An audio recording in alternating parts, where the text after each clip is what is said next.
What's going on, guys? Welcome back to my channel. This is Leo's Nerd Talk, and today we're going to be going over the Switch 2. So let's get into that. Hi, my name is Leo, and as I talk about anything movie, TV show, video related, or just anything nerdy, you have come to the right place. And like I said, today we're going to be discussing the Switch 2. So without further ado, let's get into the review. Now, the Switch 2 for sure has been a pretty big topic in the gaming community over the past week since the launch of the Switch 2. And for many different reasons, people that are loving it, people that are just hating on it because of the price, because of the games, or the upgrades that are actually even there from the original Switch. So I'm going to go into all my thoughts, pros and cons, and kind of give you a little bit what, in terms of my experience with the Switch 2 has been. Now, starting off with the pros, I'm going to say I absolutely love the Switch 2. So far, so good. I have no complaints, really. There's obviously some things that I can definitely discuss on, which I will go into a little bit later in the cons. But as a whole, as a console, as a launch, I think overall I've had just immense amount of fun with this. I think the upgrades definitely feel like they've been upgrades. You know, we've obviously talked about the higher resolution. I think it's now up to 1080p. We also have the better kind of menu system and the software, and also just like loading times and stuff like that. And that's definitely been something that I've noticed for sure, is having loading times that are actually very quick, being able to go into certain apps within the Switch menu that don't feel like they're lagging. Like, one thing that I've always felt was very weird about the original Switch is that every time I went into like the Nintendo store to look at different games, it felt like the entire Switch just started lagging on me, and it just felt extremely weird. And I really haven't had that issue with the Switch 2 at all. I just think that the actual main menu itself just feels very smooth, very fluid. Definitely for me feels like an upgrade from the original Switch. I also very much actually like the design of the Switch. It is a little bit bigger and it's noticeable. I know a lot of people were kind of giving it a little bit of hate that it only grew a couple of inches, if that. I can't remember what the exact dimensions of the screen itself is, but a lot of people are giving a lot of hate that it's not that much bigger than the original Switch. And, you know, my thought process is, if you want a handheld console that can go from handheld to docking it and being a traditional on the TV console, you don't want this huge, bulking, ginormous handheld. It's meant to be portable. So for it to be only slightly bigger, I think it's a nice upgrade, that it gets a little bit bigger so you have better resolution. It feels really nice in the hand. The texture of it is very smooth. I think the Joy-Cons are actually very nice. The actual click itself feels very good. Now, longevity, obviously we're not too sure. We're going to have to, play around with the Switch and having to take out the Joy-Cons off and on, over the next couple of years and see how that magnet holds up. But from now, I haven't had really any sort of issues with it. The magnet feels very strong, and it's not one of those magnets where if you tap it, it's going to pop off. There's a certain button you have to do to release that magnet and actually be able to take off the Joy-Con. So it feels very sturdy, and that's something that was a concern for a lot of people, is how is that magnet going to hold up? That little like piece sticking out that connects the Joy-Con to the console, if that breaks, what are we supposed to do?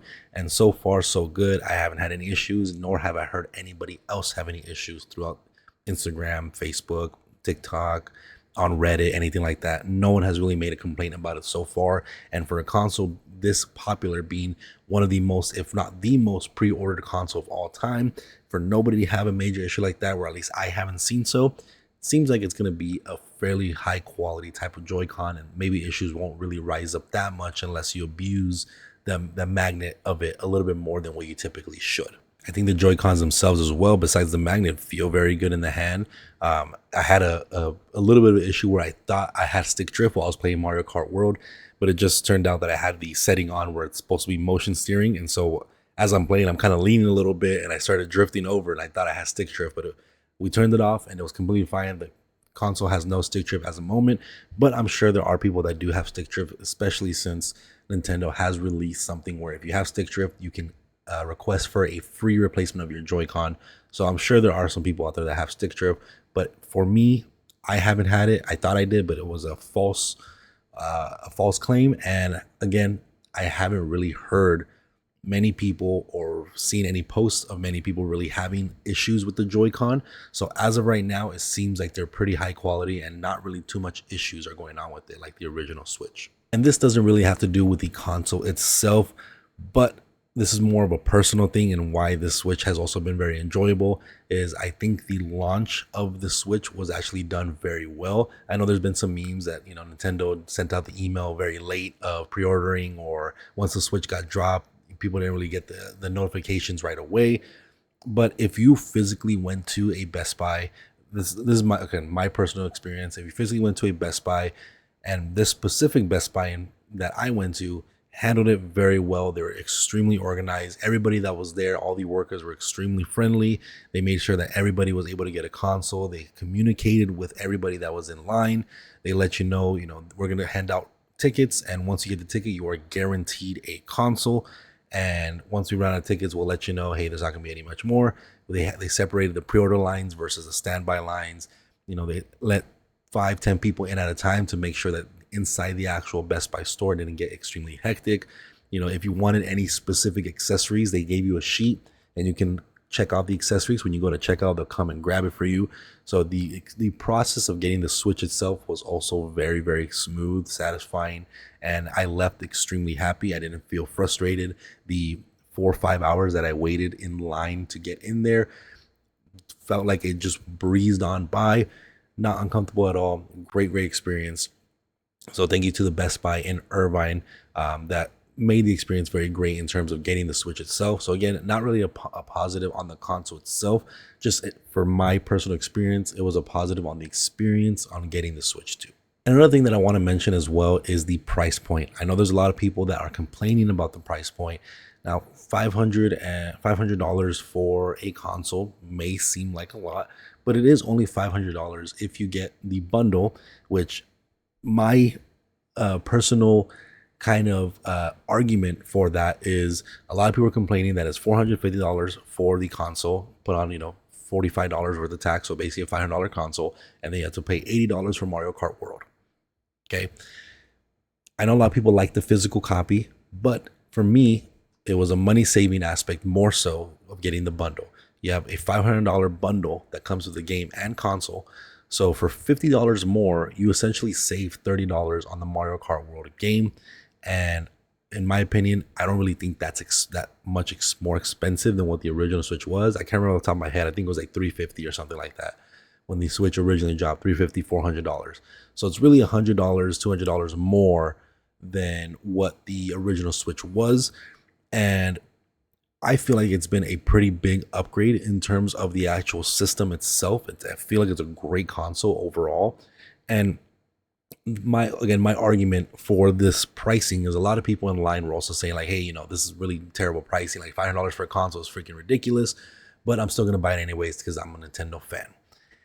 And I just started, and I kind of told them in line too, and I'm going to tell you guys, is everybody does this. Everybody does it's too expensive, but I'm still going to buy it. Then why even say that it's too expensive if you know you can afford it, if you know you're going to buy it already regardless? You got to remember that you have companies like Apple that release a new iPhone at least once a year. And there are people that buy the brand new iPhone year after year after year with little to no upgrades. Sometimes the upgrade can be really great, but not everybody is going to use that upgrade.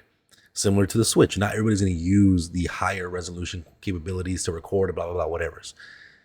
But again, going back to the iPhone example, little to no upgrades that are going to be used by the majority of the people that buy the iPhone. And the iPhone is $1,000 plus, sometimes $1,200, $1,300, $1,400, $1,500 for an iPhone. And people buy them every year, over and over and over. And I make that argument because when you have a console that's just only $500 and you don't have to buy a new Switch every single year, you pay $500 and it's going to guarantee you at least 4, 5, 6 years worth of gaming, because that's typically what console life cycles are. I think that is a fair price. I mean, Nintendo has always been a company that, sticks to their word. They have the great console. They have the great games. They are a little more tight-knit when it comes to gaming and stuff. But for $500, I don't really think it's that big of a deal. And I don't think it's that much of a reason to complain over the Switch 2 and why some people are saying that it's not worth buying it. Because in my opinion, it has absolutely been worth buying. But with that being said, let's go ahead and get into my cons. And I just have two things, more or less. The biggest thing I think for the Switch 2 that's been a con for me is the lack of games on launch. We have Mario Kart World, which has been absolutely amazing. I'm most likely going to do a review on Mario Kart World as well. But that game has been absolutely amazing. I've had such a blast. I've played pretty much everything on that game so far already in the span of a couple days. And I've had so much fun with it. Mario Kart World is one of the best Mario Karts ever to exist. It's absolutely fun. But besides that, that is really the only game worth caring about at launch. You have Donkey Kong Bonanza coming out in about a month, which should have been a launch game. You have a updated Jamboree, Mario Party Jamboree that's coming in like August, which should have been a launch update or upgrade, I should say, because you have to pay $20 to upgrade it if you already have Jamboree. And then you have games that are 2-3 years old that they increased the price to $80 just because it has a little bit of upgrade in the game. That's probably where I can see people get a little upset, is how are you going to charge me a Zelda game that's 2-3 years old that was $60 back then, and now you're going to charge me $80 for a 2-3 year old game just because you have a little bit of upgrades and has better resolution. That I can understand the complaints and why that might be a little frustrating, because the game variety as of right now is very, very lackluster. The console itself is absolutely amazing. Mario Kart World is absolutely amazing, but I 100% can't deny that the launch games are so minimal. There's really nothing else to play besides Mario Kart World, in my opinion, right now. But that's going to be it for this one, guys. Let me know what you guys thought about the Switch 2. Were you guys able to get one? I know it was a pretty hard thing to get. Many places only had a few consoles in stock at all times. But I know they're going to be restocking here pretty soon because Nintendo definitely wants to get these out there. But again, let me know what you guys thought about it. If you guys purchased it, if you guys didn't purchase it, let me know why not. I would love to hear that as well. Love to hear your opinion of, arguing back at me, not necessarily arguing, but, give me your opinion why you think it's not necessarily worth it at this time. Definitely love to hear all of you guys' thoughts.